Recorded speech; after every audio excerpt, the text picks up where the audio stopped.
যদি সারা জীবনও লেখে কখনো শেষ হবে না, কারণ প্রবাসীরা সব জায়গা থেকে অবহেলিত হয়, সবার কাছ থেকে তারা কষ্ট পায়। প্রথম কষ্টটা পায় তার পরিবারের কাছ থেকে।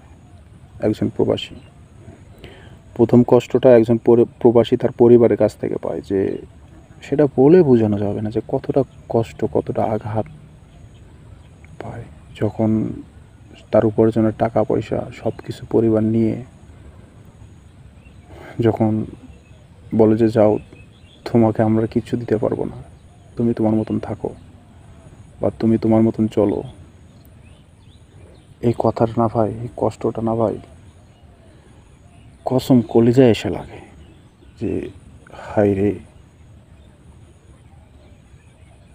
যাদের জন্য রাতের ঘুম হারাম করলাম, যাদের জন্য এত কষ্ট করলাম, যারা ভালো থাকার জন্য একটু তাদের মুখে হাসি ফোটানোর জন্য এত কিছু করলাম, আজ দিন শেষে তারাই বলে যে আমি নাকি তাদের জন্য কিছু করছি না বা তাদের জন্য কোনো কিছু। তো তখন কিছু বলার থাকে না, শুধু এতটুকুই আঘাত লাগে, যে এতটুকুই কষ্ট লাগে যে হায় রে, দুনিয়া কেন এত নিষ্ঠুর, কেন বোঝে না? আমরা কি ভুল করছি না কোনো পাপ করছি তাদেরকে দিয়ে? আজ আমাদের হাসি মুখটা, আমরা তাদের হাসিটা ফুটানোর জন্য অনেকটা কষ্ট করলাম, রাতের পর রাত, দিনের পর দিন। হাজারো প্রবাসী আছে আমার মতন, যে সব কিছু পরিবারকে দিয়ে নিঃস্ব। হাজারো প্রবাসী আছে এমন, যে রাতের ঘুম হারাম করছে, রুটি খাইছে। একজন প্রবাসীকে আপনি জিজ্ঞেস করবেন যে ভাই সকালবেলা কী খাইছেন, কী নাস্তা করছেন, সে বলবে যে একটা খবুজ, একটা দই।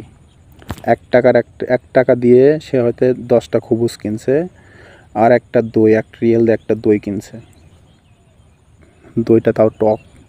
এই দই দিয়ে সকালবেলার নাস্তা করছে, এটা দিয়ে সে 12টা পর্যন্ত, মনে করেন যে লাঞ্চ টাইম পর্যন্ত সে এটাতে চালাইছে। এরপরে তারপরে খাবার কি খাইছে,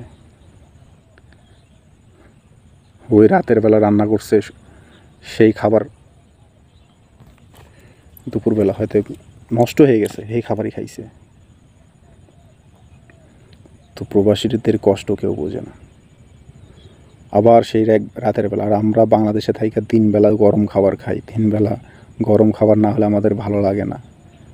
আর প্রবাসীরা কতটা কষ্ট করে এটা কেউ বোঝে না।